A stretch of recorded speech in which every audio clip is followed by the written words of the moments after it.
ጤና ይስጥልን ክቡራን ተከታታዮቻችን በዚህ ቻናላችን ቅንጡ የሆኑ መኪናዎችንና ከመኪና ጋር ተያያዥነት ያላቸውን አስገራሚ ፈጠራዎች ይዘንላችሁ እንቀርባለን። ተከታተሉን። ዛሬ ይዘንላችሁ የቀረብነው ባንኮክ ውስጥ በዘመናዊና ውዱ ፖርች መኪና ቅርጽ የተሰራን አንድ አስገራሚም ውድም የሆነ ህንጻ ነው። እዚህ ህንጻ ውስጥ ሆነው ቅልጥጥ ያለችውን የባንኮክ ከተማ አሻግረው መመልከት ይችላሉ። ይህ ህንጻ በፖርች ዲዛይን በኤዥያ ለመጀመሪያ ጊዜ የተሰራ መሆኑን ብንነግሮስ? አሁን በቢሊዮነሮች መንገድ መኖር ምን ያህል እንደሚመስል ላሳየዎት ነው። ይሄ የሚመስለው ትክክለኛ የመኖሪያ አፓርትመንት ነው። ነገር ግን እንደዚህ አይደለም። ይሄ መኪኖች መሸጫ ማሳያ ክፍል ነው። ለዚህም ባለቤቶቹ $15 ሚሊዮን ሆጭ አድርገው አውጥተውበታል። ይህ ማለት በእኛ ሀገር ከ2.5 ቢሊዮን ብር በላይ ነው ማለት ነው። ምክንያቱም ይሄ ተራ ህንጻ አይደለም።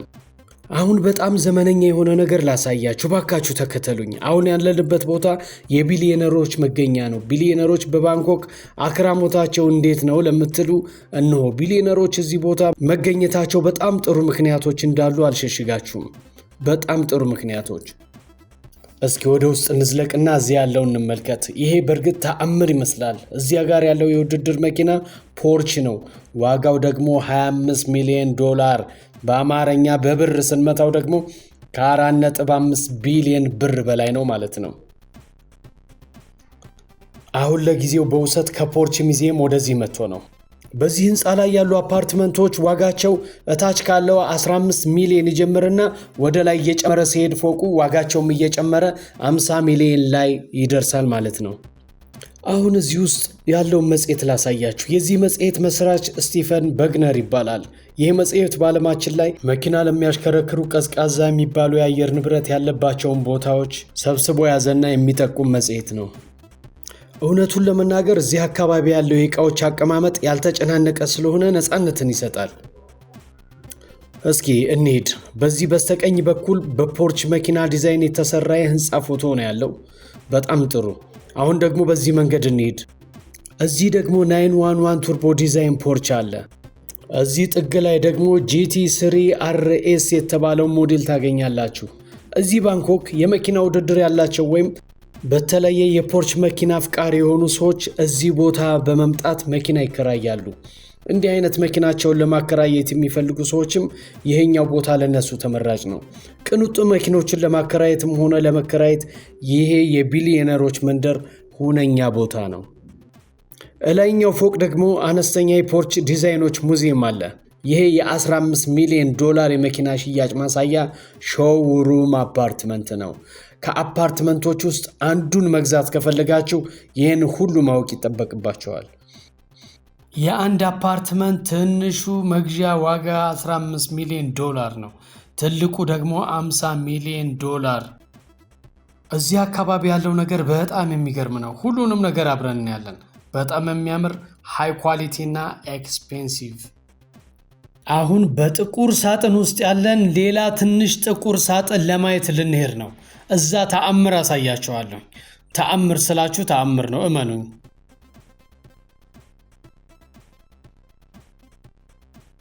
አሁን ወደዚያው እንሂድ። በጣም ጥሩ ወዳጆቻችን፣ አሁን ወደ ፈለግንበት ቦታ መተናል። ዋናው ጉዳያችን እዚህ ነው ያለው።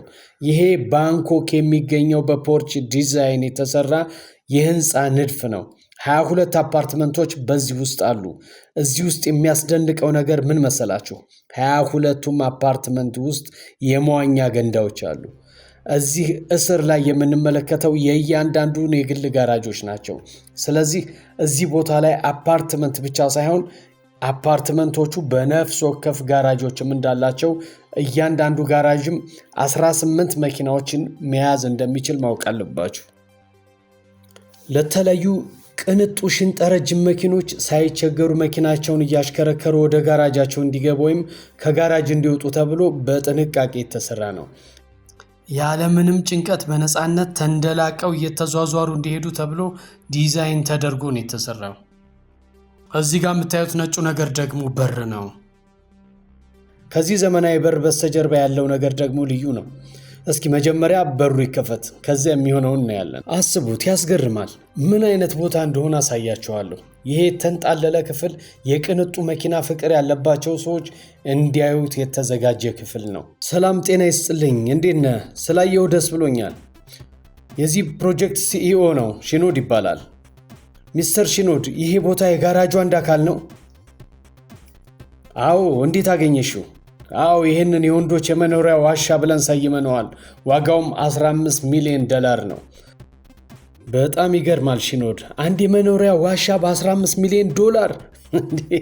በጣም ያስቃል። በጣም አዎ። አየሽ፣ ይህንን አንዱን ጋራጅ በ$15 ሚሊዮን ስትገዢ አንድ የመኖሪያ አፓርትመንት በነፃ ይሰጥሻል ማለት ነው።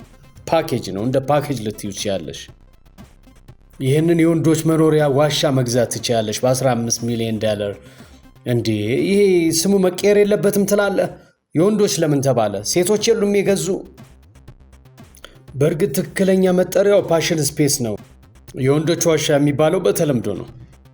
ግን አንድ ጥያቄ ልጠይቅህ፣ ስንት ሴቶች ግዢ ፈጽመዋል? ምክንያቱም ከዚህ በኋላ የወንዶች መኖሪያ ብቻ እየተባለ ስሙ መጠራት የለበትም።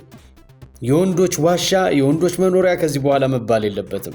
አንተ እንዳልከው በቃ የፓሽን ስፔስ ክፍል መባል አለበት። ይሄ ያስማማናል ይመስለኛል። ጥሩ፣ አሁን ደግሞ ይሄን ላሳያችሁ። ይሄ መካከለኛ የሚባለው ፓሽን ስፔስ ነው። በእርግጥ ከዚህ የሚያንስም አለ፣ የሚተልቅም አለ። 18 መኪናን አሞናምኖ የሚይዝ ጋራጅ ከፈለጋችሁ የቤታችሁን ሴታፕ እንዲህ ማድረግ ትችላላችሁ። ይህንን ጆተን ያያችሁት? የዚህ ዋጋ ደግሞ ባይገርማችሁ $30,000 ነው። እዚህ ጋር ደግሞ የሙዚቃ ማጫወቻ ቦታ አለው። እጅግ የሚያምርና ዘመናዊም ነው። ይህ የምታዩቸው የልጃገረድ ጡት መሳይ ነጫጭ ነገሮች ስፒከር ናቸው፣ ኩልል ያለ የጠራ ድምፅ የሚሰጡ። እኔ መቼም እዚህ ክፍል ባሉ ነገሮች ሁሉ እንዴት እንደተመሰጥኩኝ። ከዚህ በላይ ቀልቤን ሊገዛ የሚችል ነገር ፈጽሞ ይኖራል ብዬ አላስብም። እዚህ ያለውን ስክሪን እንመልከት። ለምን እንደሚጠቅም ላሳያችሁ። ይሄ ኤግዞስትድ ፌም ኤክስትራክተር ነው። የዚህ ጥቅም አቧራና መሰል ብናኞችን ሳክ እያደረገ የሚያመጣ መቆጣጠሪያ ነው።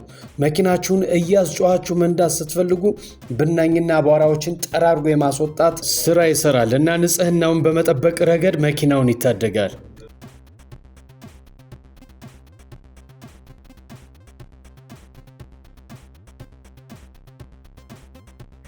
ይሄ ደግሞ ኤር ኮንዲሽኒንግ ሲስተም መቆጣጠሪያ ነው። የመኪናውን ሁለንተና የቅዝቃዜ ሁኔታ ተቆጣጣሪያችን ነው። አሁን ወደ መኖሪያ ክፍሎቹ ደግሞ እንሂድና የሚሆነውን እያንዳንዱ ፓሽን ስፔስ ወይም የመኖሪያ አፓርትመንት የየራሳቸው የሆነ በቅንጡ ስሪት የተፈበረኩ ምርጥ ሊፍት አላቸው። ይህም ማለት ቀጥታ ወደ ራስዎ ክፍል እያሞናመኑ የሚወስድ መኪና በሉት። ውስጡ ደግሞ ልክ የፖርች መኪና ውስጠኛ ክፍልን ይመስላል። አብዛኛው ነገሩም ፖርችን ይመስላል። አሁን ከሊፍቱ ወጥተን መኖሪያ ቤቱ ጋር ደርሰናል። እስኪ እንየው። ይሄው እንግዲህ ይሄንን አስደናቂና አስገራሚ መኖሪያ ልናየው ነው። ዝግጁ ናችሁ ለማየት?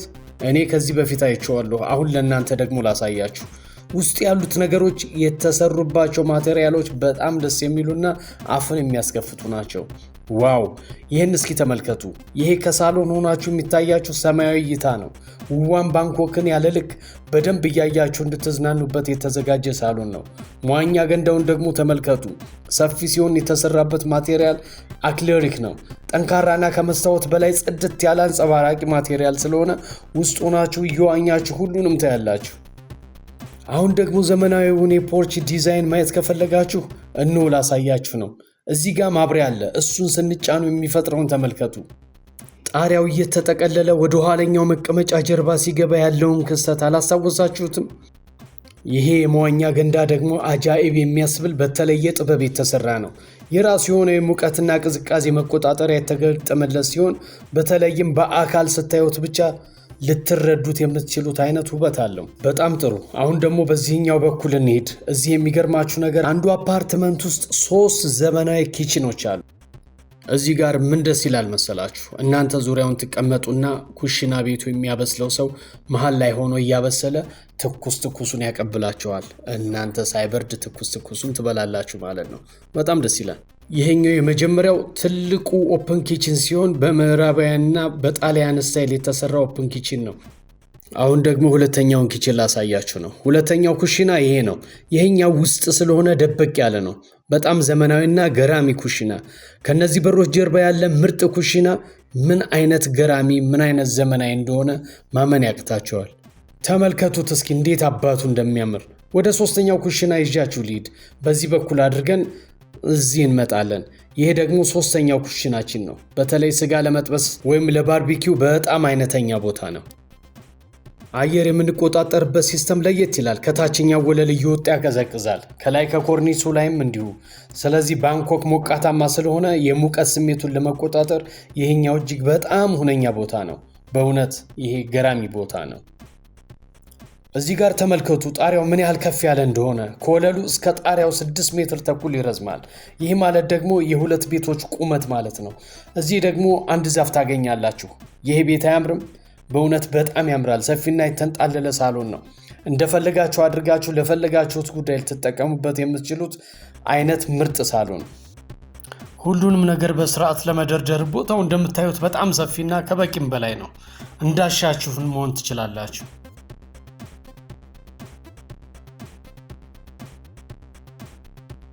ይህን መስኮት ደግሞ ላሳያችሁ። እንዲህ ነክታችሁ በትንሹ እንዲከፈት ታደርጉና የታፈነውን አየር እንዲወጣ ነፋሻማ አየር ወደ ውስጥ እንዲገባ ታደርጋላችሁ። በተለምዶ ቦርቀቅ አድርገን እንደምንከፍተው አይነት መስኮት ግን አይደለም። በጣም ጥሩ። ይሄ ሳሎን 912 ካሬ ሜትር ነው። አስባችሁታል? ሳሎኑ ብቻ 912 ካሬ ሜትር በጣም ሰፊ ነው። ለዚህም ነው የተንጣለለ ያልኳችሁ።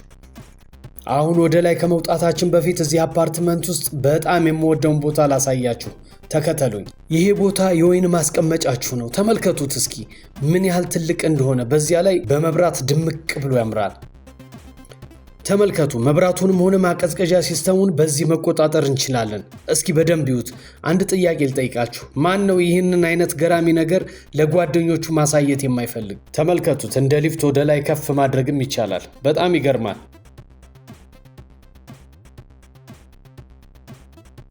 ደረጃውንም ተመልከቱት።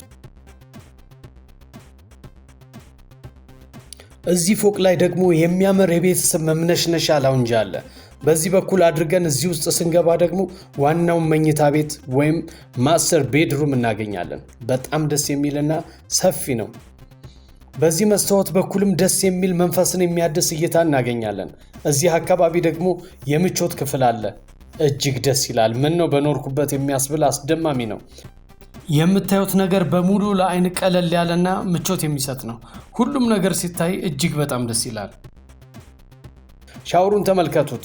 የጫካ ዝናብ አይነት ሻወር መውሰጃ ልትሉ ትችላላችሁ። ወደ ሁለተኛው መኝታ ክፍል ገና ከውጭ እንዳያችሁት ውስጡን መገመት ትችላላችሁ። የሁለተኛው መኝታ ክፍል መግቢያው በዚህ ነው። ተመልከቱት። አይንን አይረብሽም። እጅግ ማራኪና ደስ የሚል ነው። ቀለል ብሏችሁ ማየት ትችላላችሁ። ክፍሎቹ ሰፋፊ እንደመሆናቸው መጠን አይንን ቅር የሚያሰኝና የሚረብሽ የተጨናነቀ ቦታ አታዩ። እዚህ ቦታ በጣም ደስ የሚለው ነገር ሁሉም መኝታ ክፍሎች ውብዋን ባንኮክን ቅልጥጥ አድርገው የሚያሳዩ ምርጥ ቪው ስላላቸው ነው። በዚህ በኩል ስንሄድ ደግሞ የሚያምር የፎጣ መደርደሪያ ኩዚን እናያለን። ሁሉም ነገር ማራኪ ነው። አንዶች ቤዚኑ ራሱ በጣም ደስ ይላል። ተመልከቱት። የሻወር ቤቶቹ ዕቃዎች በሙሉ ምቹና ለአይን ማራኪ ናቸው። አሁን ደግሞ ወደ ሶስተኛው የመኝታ ክፍል እንሂድ። ትንሽ ጨለምና ጠቆር ያለ ክፍል ነው ይሄኛው። የተለየ ከለር ለማምጣት በልዩነት ታስቦበት የተሰራ ነው። ጣሪያውን ተመልከቱት እስኪ። ጣሪያው የመኪና ጣሪያ እንዲመስል ተደርጎ ነው የተሰራው። ወደዚህ ጠጋ ስትሉ እንደ ሌሎቹ መኝታ ክፍሎች ይሄኛው መኝታ ክፍል የራሱ የሆነ የባንኮክ ቪው አለው። የማሳጅ ቴብል፣ ሳውና እና ሌሎችን አስገብተን መጠቀም እንችላለን። አሁን ሁሉንም ነገር አይተናል። በልባችሁ ምን እያሰባችሁ ይሆን? ወደዳችሁት? በፖርች ዲዛይን የተሰራው ታወር ይህንን ይመስላል። ይሄኛው ከሌሎች ሲታይ እንዲያውም ማስተር ቤድሩም ነው ልንለው እንችላለን። ሰፊ ነው። በጣም ዘመናዊ የሆነ የመታጠቢያ ቤት ዕቃዎች ተገጥመውለታል። ሁሉም ነገር ውብና ቅንጡ ነው። እዚህ ጋር ያለው ክፍል ደግሞ የፈለግነውን ነገር ለማድረግና በፈለግነው መንገድ ለመጠቀም የምንችልበት ክፍል ነው።